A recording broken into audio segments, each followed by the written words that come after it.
같이 보실 하나님의 말씀은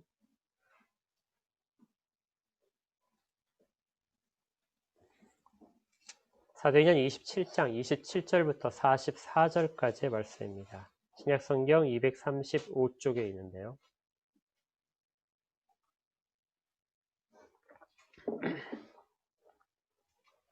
사도행전 27장 27절부터 44절까지의 말씀. 제가 말씀을 받들어 읽도록 하겠습니다. 하나님의 말씀을 받으십시오. 14일째 되는 날 밤에 우리가 아드리아 바다에서 이리저리 쫓겨가다가 자정쯤 되어 사공들이 어느 육지에 가까워지는 줄을 짐작하고 물을 재어보니 20길이 되고 조금 가다가 다시 재니 15길이라. 암초에 걸릴까 하여 고물로 단 넷을 내리고 날이 새기를 고대하니라.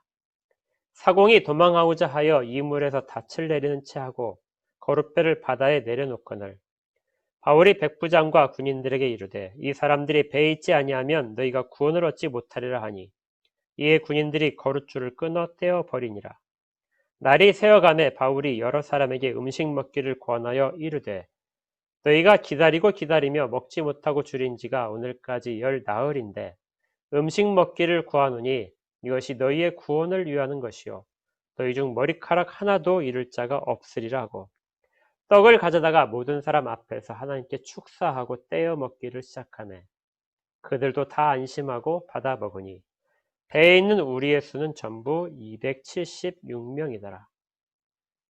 배부르게 먹고 밀을 바다에 버려 배를 가볍게 하였더니 날이 새매 어느 땅인지 알지 못하나 경사진 해안으로 된 항만이 눈에 띄거늘 배를 거기에 들여다 댈 수 있는가 의논하노 닻을 끊어 바다에 버리는 동시에 키를 풀어 늦추고 돛을 달고 바람에 맞추어 해안을 향하여 들어가다가 두 물이 합하여 흐르는 곳을 만나 배를 걸매 이 물은 부딪혀 움직일 수 없이 붙고 고물은 큰 물결에 깨어져 가니 군인들은 죄수가 헤엄쳐서 도망할까 하여 그들을 죽이는 것이 좋다 하였으나 백부장이 바울을 구원하려 하여 그들의 뜻을 막고 헤엄칠 줄 아는 사람들을 명하여 물에 뛰어내려 먼저 육지에 나가게 하고 그 남은 사람들은 널조각 혹은 배 물건에 의지하여 나가게 하니 마침내 사람들이 다 상륙하여 구조되니라.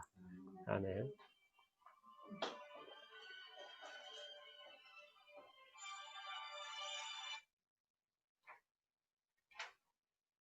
자, 우리가 사도행전 27장을 지금 살펴보고 있습니다.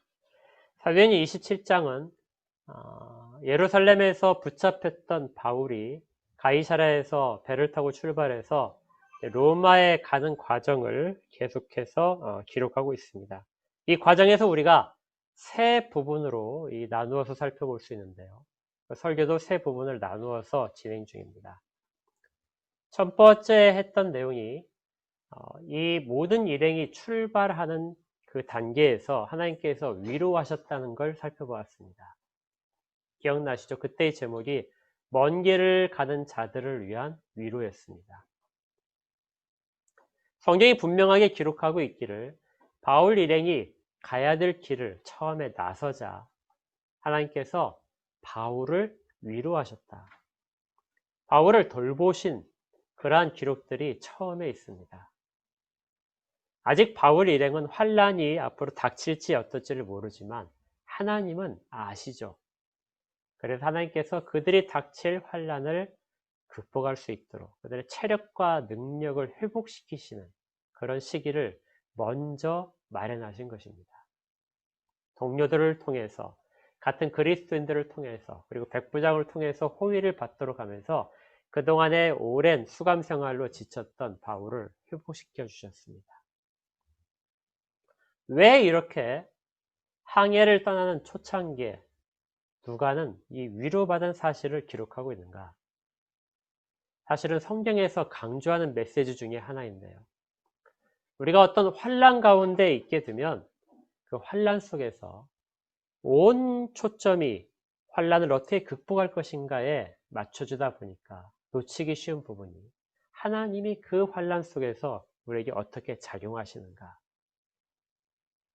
하는 부분들을 간과하기 쉽습니다. 그것보다 더 간과하기 쉬운 것이 하나님은 그러면 그 일들을 허락하시기 전에 우리에게 어떤 것들을 준비하셨는가? 하나님은 환난을 주시기 전에 그 환난을 견딜 수 있는 힘을 먼저 주시는 하나님이다. 이걸 잊지 않도록 성경은 그 기록을 계속해서 남겨놓고 있는 것입니다. 이 부분을 우리가 주의 깊게 살펴보지 않으면 언제나 놓치는 부분입니다. 왜냐하면 우리의 눈은 환난 가운데만 향하 있기 때문에 그렇죠. 우리가 지금 다니엘서를 묵상하고 있는데요. 다니엘서에서 이거 우리가 아주 절실하게 느끼지 않았습니까? 다니엘이 그 바벨론으로 끌려가서 어떻게 그 믿음을 유지할 수 있었는가? 이스라엘 백성들은 어떻게 그 바벨론의 70년이라는 포로 생활 속에서 그들의 믿음을 유지할 수 있었는가? 무엇보다 하나님께서는 포로로 끌려가기 직전에 요시야 왕을 통해서 종교개혁을 일으켰다고 하셨죠. 이제 성전도 잃고 모든 것들이 없어진 그런 바벨론 땅에서 어떻게 하나님에 대한 신앙을 지킬 것인가? 그 준비를 요시야 왕의 종교개혁을 통해서 율법을 가르치게 하고 하나님의 말씀을 배우도록 함으로써 그걸 준비시켰다는 것이죠. 그래서 요시야 왕이 죽은 다음에 5년쯤 지난 후에 다니엘이 끌려가서도 그걸 지킬 수 있었던 것입니다. 하나님은 무작정 하나님의 사람들을 어떤 환경 속에서 환난 가운데 던지시는 것이 아니라 힘을 주시고 던지십니다.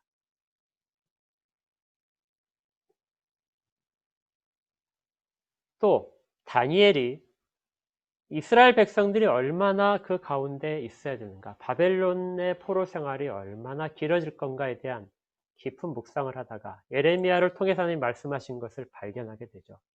70년이 지나면 돌아오게 한다. 그런데 이건 끌려가기 전에 하나님이 미리 주셨던 약속입니다.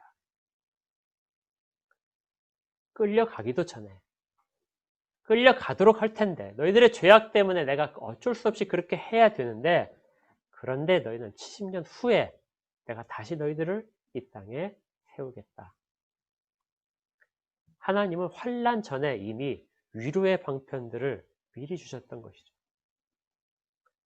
또 우리가 내일 아마 묵상할 내용이 될 텐데요. 다니엘 12장에 가게 되면 다니엘이 마지막으로 이스라엘 백성들에게 위로하는 내용이 나옵니다. 이스라엘 백성들이 얼마 되지 않아서 이제 다 귀환을 할 것입니다. 성전을 다시 짓고 자기들의 땅에서 하나님께 마음껏 찬양하고 그렇게 경배 드릴 터인데 그런데 환난은 거기서 끝이 아니다. 환난이 또 찾아온다. 이전에 우리가 70년의 포로 생활의 문제가 아닌 더 큰 핍박과 더 큰 환난이 사람들을 찾아오게 될 것이다. 그런데 하나님이 그들을 다 지키실 것이다. 아직 귀환하지도 않았는데 그 너머에 일어날 일들을 다니엘을 통해서 예언을 기록하게 하고 그걸 들려주시는 것입니다. 그래서 마지막까지 견뎌라. 한때의 회복을 가지고 만족하지 말고 중요한 것은 마지막 때까지 견디는 것이다. 이처럼 하나님은 곳곳에서 하늘 백성들이 겪어야 될 환난 그 앞서서 그 일들에 대해 대비케 하시고 미리 위로하시고 힘을 허락하신 것입니다. 그래서 우리가 첫 번째 다뤘던 내용이 바로 이 먼 길을 가는 자들을 위로하신 하나님을 살펴봤던 것이죠. 그리고 하나님은 그들이 먼 길을 가는 동안에 그 실제 환난 속에 있을 때도 여전히 그들을 보호하십니다. 우리가 지난주에 살펴봤던 내용이 배가 처음에 출발하자마자 역풍이 불기 시작했다겠죠.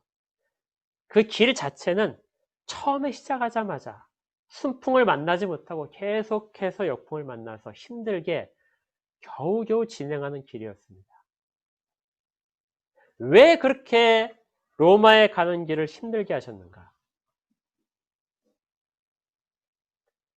그 질문에 대한 답을 우리가 궁극적으로 발견을 해야 되는데요. 지난주에는 그 힘든 기간을 견뎠던 사람들의 모습을 살펴봤습니다. 그들이 어떻게 견뎠죠? 서로가 서로를 도와주면서 견뎠습니다.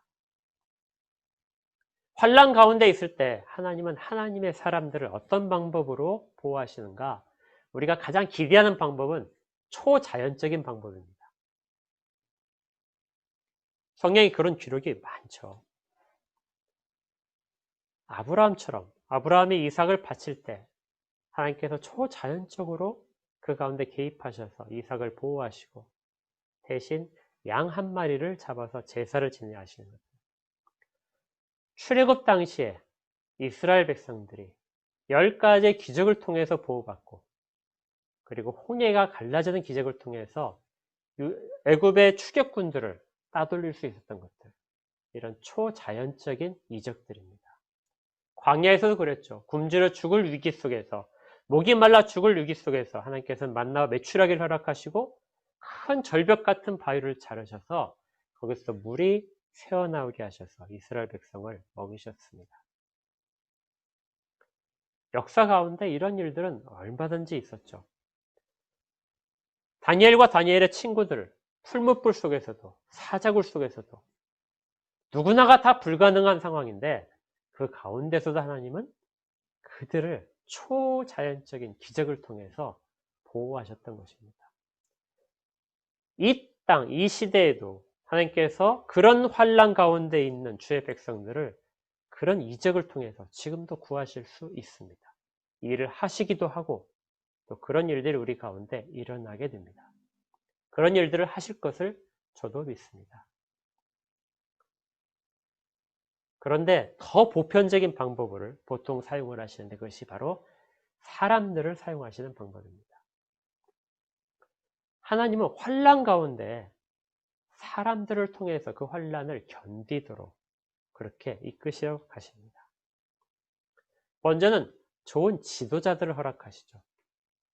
환난 때 좋은 지도자들이 등장하게 됩니다.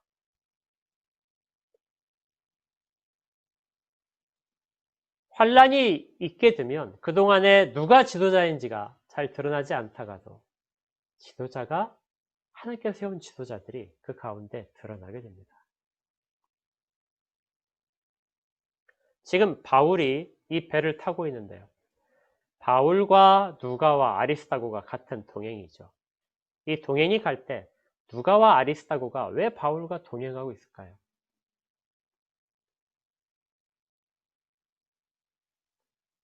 그들 가운데 바울은 그들이 존경하는 지도자였습니다. 하나님께서 그들과 묶어주신 지도자. 그리고 그 지도자와 같이 있다면 그들은 모든 환경 속에서도 견딜 수 있고 마지막까지 믿음이 흔들리지 않을 것이라는 것. 그리고 바울 이후에 교회를 책임질 수 있는 모든 사람들은 그 위치에 설 수 있는 사람들은 바울로부터 지도를 받아야 됐던 것이죠. 좋은 지도자가 환난을 극복할 수 있는 방법을 제시할 수 있습니다. 우리 가운데도 이런 지도자들이 언제나 하나님께서 허락하신 지도자들이 있어 왔습니다. 반대로 생각해 보면 누가와 아리스다고에게서는 바울이 좋은 지도자로서 그들의 환난을 같이 견딜 방향을 지시해 주는 그런 사람이었다면 바울에게 있어서 누가와 아리스다고는 그 먼 길을 가는 동행이었습니다. 누가가 없었다면 바울이 이 길을 그렇게 쉽게 갈 수 있었을까요? 바울은 몸이 약한 사람이었는데 누가가 그 옆에서 돌봐주지 않았다면 2년 동안의 수감 생활을 잘 견딜 수 있었을까요? 나중에 로마에 가서도 역시 마찬가지로 연금 생활을 해야 되는데 그런 생활 가운데 누가가 옆에 있음으로써 바울은 큰 힘이 되었습니다. 하나님은 동역자들을 옆에 붙이셔서 주의 백성들이 환난 가운데서 그 일들을 극복할 수 있도록 그렇게 역사하십니다. 지도자와 동역자들, 같이 활동하는 사람들, 그리고 같은 교회 교우들, 이런 모든 사람들을 통해서 하나님이 하나님의 백성을 보호하신다는 것. 이것도 우리가 꼭 기억해야 될 부분입니다. 세 번째로 하나님이 환난 가운데 하나님의 백성을 보호하시는 방법은 믿지 않는 자들을 통해서도 보호하십니다. 바울이 예루살렘에 올라가서 유대인들에게 잡혀서 죽을 위기에 있었을 때 그를 구해준 것은 로마 군대의 천부장이었습니다. 위기 때마다 그를 구해서 안전한 요새로 대피시켰죠. 또 유대인들이 음모를 꾸며서 바울을 죽이려고 할 때 그걸 사전에 차단한 사람은 총독이었습니다. 총독이 지혜롭게 하지 못했다면 바울이 보호받을 수 없었죠. 바울이 지금 배를 타고 갈 때 백부장의 도움이 없었다면 바울은 그 길을 가기가 힘들었을 겁니다. 또 풍랑이 칠 때 노련한 선장과 선원들이 없었다면 이 배는 이미 진적에 침몰했을지도 모릅니다. 전혀 우리와 관계가 없는 사람들, 우리 인생에 별 도움이 안 되는 사람들, 신앙에 별 도움이 안 될 것 같다는 사람들이 엮여져서 하나님은 그들을 통해서도 하나님의 백성들을 보호하고 계신다는 것이죠. 이렇게 해서 이 항해하는 이 모든 일들은 전체적으로 다 서로가 서로를 도와가는 우리라는 것으로 진행되고 있었습니다. 기억나시죠? 이 27장에서의 처음에 시작할 때 우리라는 말은 바울과 누가와 아리스다고를 지칭하는 말이었는데 이 말은 시간이 지나면서 항해가 계속되면서 점점 범위가 넓어진다고 했죠.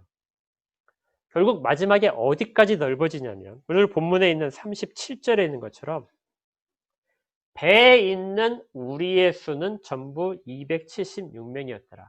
누가가 이 우리라는 말을 어디다 쓰고 있어요? 276명 전부가 다 뭐예요? 우리가 된 것입니다. 그래서 우리가 오늘 이 본문 말씀을 상고하는 것 중에 초점을 맞춰야 될 부분이 바로 이 우리라는 개념이 조금씩 어떻게 바뀌는가.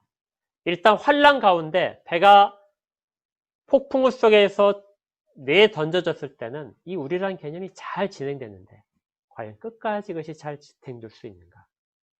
그 부분을 집중적으로 같이 살펴볼 것입니다.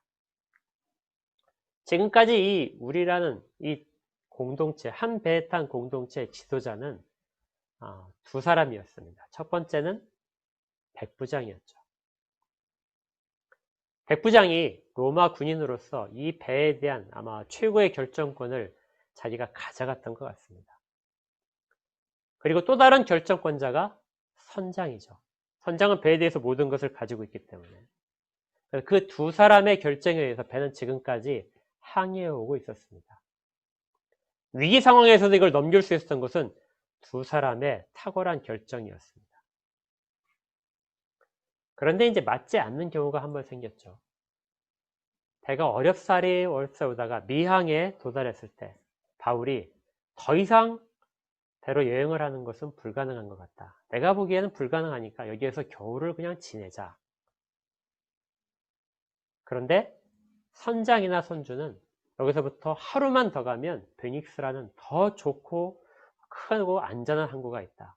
거기에 가서 지내는 것이 좋겠다. 결정은 백부장이 했습니다.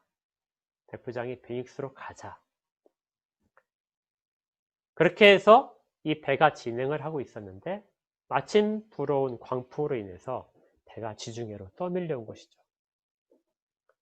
떠밀려서 한 3일 정도를 배가 계속 표류를 하는 동안 해와 달도 보이지 않고 폭풍우가 너무 심하게 쳐서 어디로 가는지 모르는 상태에서 계속 떠밀려 가게 됩니다. 이때 사람들이 싣고 있던 짐을 버리고 배에 있는 물건들을 버리기 시작하는데 이것들을 지시한 사람은 선장이었습니다. 선장이 우리가 살기 위해서는 배가 가다가 어디에 걸릴지 모르니까 배를 가볍게 해야 된다. 그러면 필요 없는 것들, 생명에 관련된 것이 아니라면 다 버리자. 그렇게 결정을 하자 다 버렸던 거죠. 선장의 말을 따라서 그렇게 진행했던 겁니다. 그런데 상황은 하나도 나아지지 않았습니다. 이제는 어디로 가는지, 언제 이것이 잠잠해질지 아무도 모르는 상태에서 희망이 점점 사라졌습니다. 지금까지 같이 힘을 합해서 그 위기를 겪어내는 걸 다 같이 극복하고 있었다면 이제는 다 같이 절망 상황에 간 것이죠. 그리고 지금까지 권위를 가졌던 지도자였던 백부장도 선장도 더 이상 이 우리라는 공동체, 이 한 배에 탄 공동체를 이끌어가지 못하게 됐습니다. 이때 등장하는 것이 바울이죠. 바울이 나타나서 아무도 한 사람도 생명의 해함을 당하지 않을 것이다.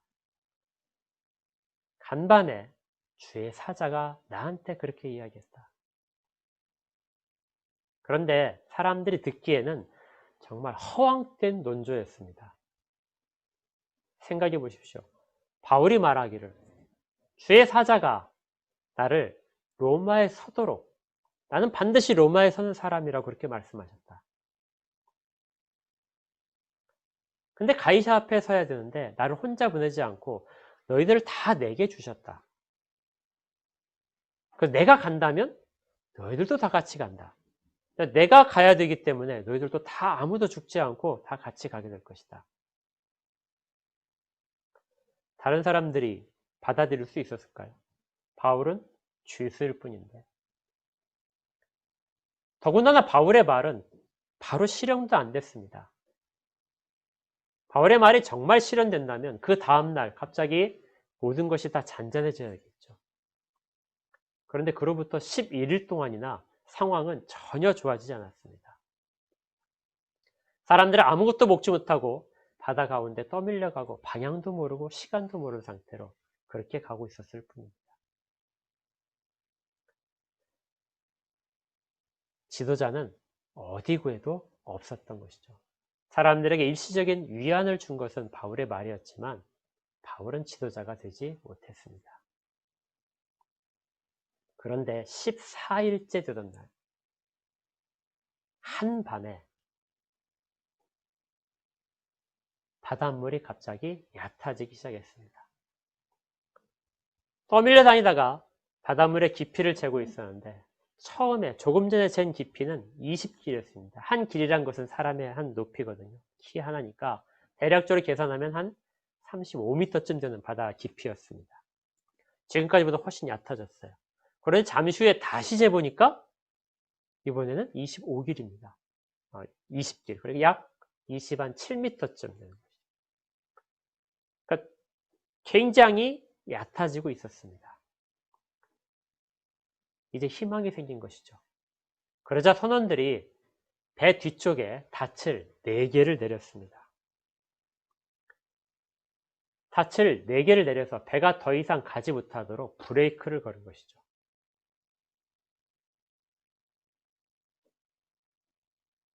그렇게 해서 날이 새기만을 기다렸습니다. 날이 새면 뭔가 앞에 섬이라도 육지라도 보이지 않을까. 그러면 그때 이제 뭔가 행동을 취하지 않을까.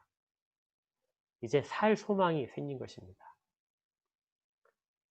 그런데 지금까지 배에 있었던 다 같이 운명 공동체로 생각했던 이 공동체에 균열이 생겼습니다. 참 묘하죠. 정말 절망적인 상황에서는 힘을 합했고 낙심할 때도 서로 같이 그냥 널브러졌는데 살 소망이 생기자 일부의 사람들이 다른 사람들을 버리고 자기들만 살려는 시도를 하게 됩니다. 그것이 선원들입니다. 선원들이 배 앞에도 돛을 내려야 되겠다, 닻을 내려야 되겠다 하면서 배 앞쪽으로 이동을 하고는 닻을 내리는 척 하면서 배에 남아있던 조그만 거룻배, 그 배를 바다에 내립니다. 그리고 자기들이 타고 탈출하려는 것이죠. 선원들이 탈출하면 배는 더 이상 아무것도 할 수가 없습니다. 그러면 거기 있는 사람들은 다 이제 죽게 되겠죠. 그런데 하나님은 이걸 그냥 지나치게 하지 않으셨습니다. 바울로 하여금 그걸 보게 만드셨죠. 바울에게 속해 있는 사람이기 때문에 바울이 볼 수 있었던 것입니다. 바울이 그 탈출하려는 모습을 보고 백부장하고 군인들의 이야기를 해서 저들의 탈출을 막아야 우리도 같이 살 수 있다. 그러자 군인들이 가차없이 가서 그 배를 붙잡고 있는 줄을 끊어버리게 됩니다. 유일한 탈출구였던 배를 버리자 이제는 선원들도 아무런 방법이 없겠죠. 다시 어쩔 수 없이 우리라는 개념 속으로 다시 포함되게 됩니다.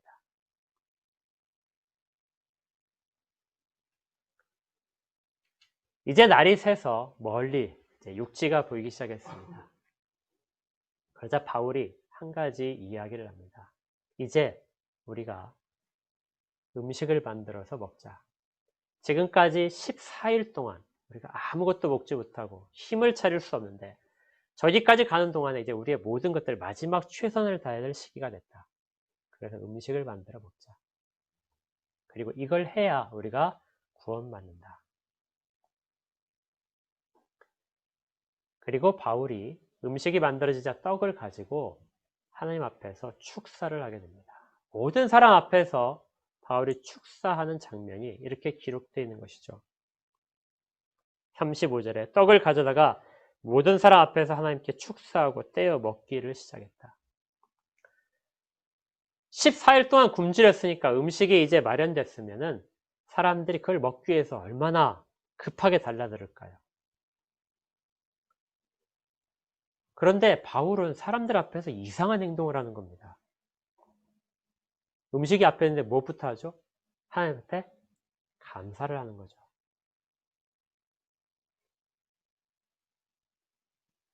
감사를 하는데 모든 사람 앞에서 사람들이 보는 앞에서 합니다. 지금 바울의 위치는 이전과 달라졌습니다. 그는 이전에는 죄수였기 때문에 아무도 그를 관심 있게 보지 않았지만 바울이 우리가 섬에 걸릴 것이고 그 섬에서 모든 사람들이 다 한 사람도 생명이 다침받을 것이 다 구원받을 것이다. 이야기하고 또 배를 버리려고 했던 선원들의 그 탈출하는 시도를 좌절시켰기 때문에 사람들은 이제 바울에 의지하는 마음이 조금씩 생겼습니다. 그래서 바울이 하는 행동 하나하나가 다 의미가 있는 것이죠. 지금 바울이 음식을 만들어 먹자 그러니까 음식을 만든 것입니다. 그런데 바울이 사람들 앞에서 그렇게 하나님 앞에 먼저 감사를 하고 있는 것이죠. 사람들이 각자 먹으려던 것들을 멈췄을 겁니다. 그리고 바울의 모습을 보겠죠. 그들도 나름대로의 신을 섬기고 나름대로의 어떤 종교들이 있었겠지만 바울의 행동 자체는 모든 사람을 멈추게 하고 하나님 앞에서의 시선으로 끌어갔습니다. 그리고 바울이 감사 기도를 마친 후에 떼어서 자기부터 먹기 시작합니다. 그러자 비로소 사람들이 이제 안심하고 먹었다. 이렇게 기록되어 있죠. 이제 사람들은 이전에 불안했던 마음에서 이 순간에는 이제는 다 벗어났던 것입니다. 아직 신앙은 없었을지 모르지만 그들은 하나님이 자기들을 보호한다는 것들을 깨닫기 시작했습니다. 이때 사용됐던 것이 바로 우리가 전부 다 합쳐서 276명입니다.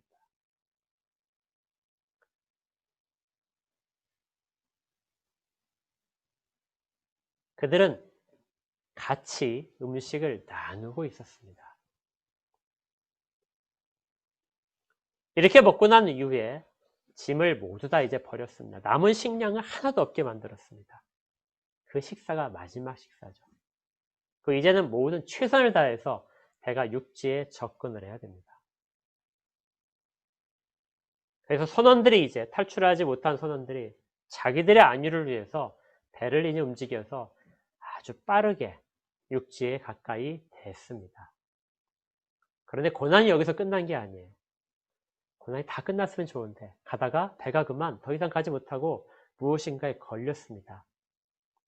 그리고 물살이 막 합쳐지는 곳에서 배가 걸리니까 배가 파손되기 시작했습니다. 배가 깨어지기 시작했고 이제 사람들은 각자 나름대로의 살 길을 찾아야 됩니다. 이제는 공동체라는 것이 필요가 없죠. 각자 헤엄쳐서 자기만 살 수 있으니까 배도 없고 거룻배도 없고 헤엄을 잘 치는 사람만 살아날 확률이 높은 그런 상황이 됐습니다. 그러자 군인들이 죄수들을 다 죽이자 하고 제안했습니다. 죄수를 지금 묶고 있는 상황은 아니었을 겁니다. 처음에 출발할 땐 묶고 있었겠죠. 근데 이제 힘들어지니까 다 풀어줬을 겁니다. 그런데 그들이 만약에 탈출할 때 한 사람이라도 다른 곳으로 간다면, 그래서 배가 나중에 사람들이 다 상륙해서 헤엄쳐서 육지에 도달했는데 거기서 인원 파악을 해봤더니 죄수가 비었다. 이 죄수들은 지금 사형수입니다. 대부분이 다 로마 그 검투장에 가서 검투사로 대신 사형에 해당하는 벌을 대신 검투사로서 지내야 될 그런 죄수들인데요.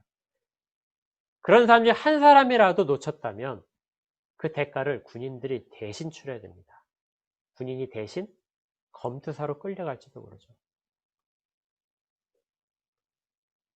그래서 제안을 한 것입니다.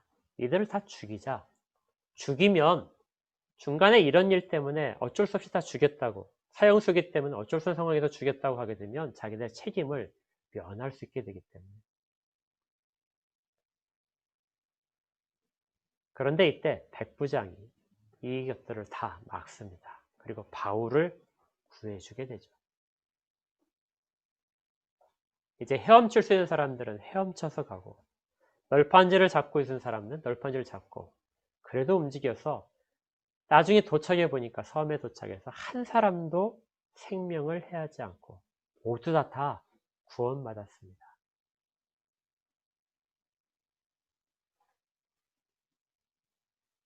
하나님께서 바울에게 말씀하셨던 그 약속, 그것이 이제 다 성취가 된 것이죠. 그렇다면 이 기간 동안에, 이 사건 동안에 정말 중요했던 내용이 무엇인가? 어떻게 이 모든 사람들이 구원받을 수 있었는가? 내용을 잘 추적해보면 선장도 백부장도 아무런 권위를 유지할 수 없을 때, 아무도 사람들을 구원할 수 없을 때, 그때 앞에 나서서 지도자가 된 사람, 그가 바울이었던 것입니다. 바울의 지도가 시작되자 그 지도에 순응하는 사람들이 모두 다 다시 우리 가운데로 포함되어 있었고, 그 우리를 통해서 그들은 한꺼번에 같이 구원받을 수 있었습니다. 마지막의 위기 상황, 바울이 죽임을 당할 수 있는 상황에서 백부장이 바울을 구해줬는데, 실제로 이 백부장이 바울을 구한 것처럼 되어 있지만 사실은 백부장이 스스로를 구한 것이죠. 만약에 그가 바울이 죽는 것을 허용을 했다면 그들은 어느 누구도 구원받지 못했을 겁니다. 왜냐하면 하나님이 바울 가운데 그들을 다 주셨기 때문이죠. 자기들도 모르는 사이에 그들은 자기들의 생명을 스스로 구했던 것입니다. 하나님의 사람이 그 배에서 어떤 역할을 하는가가 이 본문에서, 이 항해 가운데서 제일 중요한 초점입니다. 세상은, 지금 여기에 나타나 있는 이 배는 세상을 의미합니다. 복음이 예루살렘으로부터 로마로 전해지고 이방인 사회에서의 복음이 어떻게 세상 가운데서 위치를 차지하고 그리스도인들이 어떤 위치와 역할들을 해야 되는가가 이 항해 기간 동안에 드러나고 있는 것이죠. 그리스도인들은 세상으로부터 격리되어 있는 자들이 아닙니다. 세상 가운데 보냄을 받은 자들이죠. 그래서 세상과 같이 배를 타고 있습니다. 세상과 구별되지 않습니다. 세상이 힘들어하면 그리스도인들도 힘들고, 세상이 평온하면 그리스도인들도 평온합니다. 풍랑을 만나 배가 흔들리고 여행이 힘들었을 때 바울과 그 일행들도 힘들었던 것이죠. 그래서 그들도 같이 힘을 합해서 그 위기를 벗어나기 위해서 배도 같이 끌어당기고 배를 묶는데 그들도 힘을 합했던 것입니다. 그들이 절망하고 먹지 못할 때 바울 일행도 역시 같이 먹지 못했었습니다.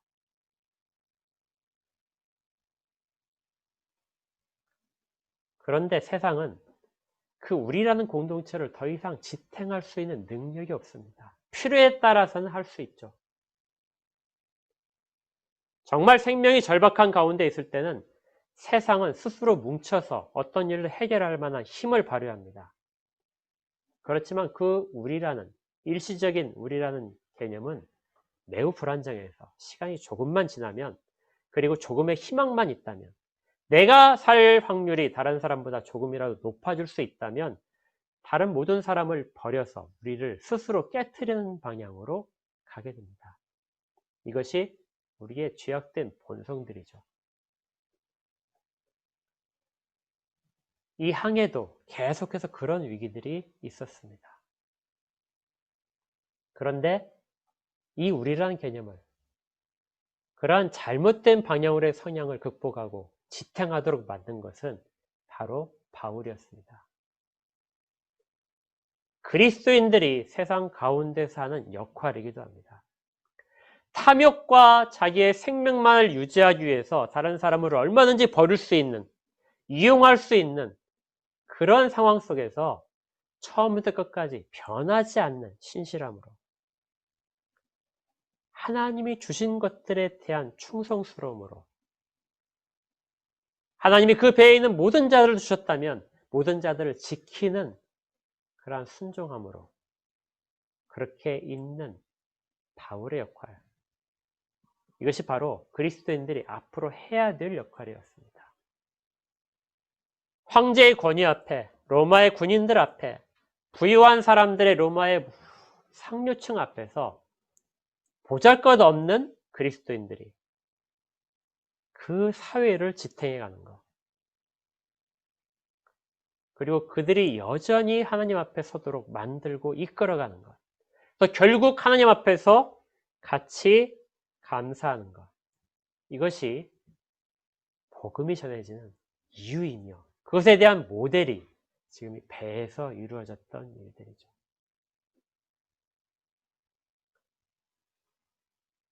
기독교는 세상 속에서 이런 역할을 하게 됩니다. 우리가 흔히 생각할 때 정말 잘못된 생각인데, 그리스도인들은 세상 가운데서 희생하는 역할이다, 끝없이 희생을 해야 된다, 이렇게 생각하기 쉬운데요. 그렇지 않습니다. 이 배에 있는 일들 보십시오. 그리스도인들을 누가 보호합니까? 배에 탄 다른 자들이 보호합니다. 궁극적으로는 그들을 통해서 하나님의 약속하신 것들을 이루시기 위해서 하나님이 보호하시지만 그들의 손길을 통해서 그리스도인들도 보호받죠. 여기에 대해서 아주 가장 적합한 예가 하나 있는데요. 여러분들이 혹시 썬다싱이라고 들어보신 일이 있을지 모르겠습니다. 처음 들어보시나요? 네. 그 인도의 기독교 지도자였습니다. 이제 돌아가신 지 상당히 오래되는데요. 이분이 그 본래는 힌두교의 그 지도자였어요. 사제였습니다. 아주 높은 그 가문의 사람이었는데 그 사람이 기독교로 개종을 했습니다. 그래서 열심히 이제 인도를 복음화시키기 위해서 일하셨는데요. 우리 쪽에서는 별로 잘 알려지지 않았습니다. 왜냐하면 이분이 약간 신비주의적이에요. 그래서 원래 출신 자체가 인도에 이제 그 힌두교 쪽에서 있었기 때문에 그런 이야기 그대로 남아 있어서 굉장히 신비주의적입니다. 그래서 이제 사람들이 별로 좋아하지는 않지만 이분이 그 과정에서 겪었던 많은 일들을 책으로 이렇게 써서 이야기를 했는데 그 일들이 사람들에게 신앙에 대해서 다시 한번 생각해보는 그런 좋은 기회들을 제공해 줬습니다. 저도 아주 오래전에 이제 이분의 그 기록들을 읽었는데요. 제가 기억나는 대로 들려드릴 것입니다. 이분이 이제 그 하루는 그 선교 여행 중에 자기 동료와 같이, 이분이 주로 히말라야 근처를 아주 외딴 마을들을 쭉 하셨는데요. 거기를 선교하러 가시다가 날씨가 한번 갑자기 나빠져서 눈보라가 치기 시작했습니다. 기온이 급격하게 떨어졌고요. 아직 가야 할 길이 정말 먼데 도중에 갈 수 있을지 이렇게 걱정이 되는 그런 상황이 됐습니다. 한참 이렇게 가다 보니까 뒤에서 이제 누군가 한 사람이 이렇게 막 급하게 오는 소리를 들었어요.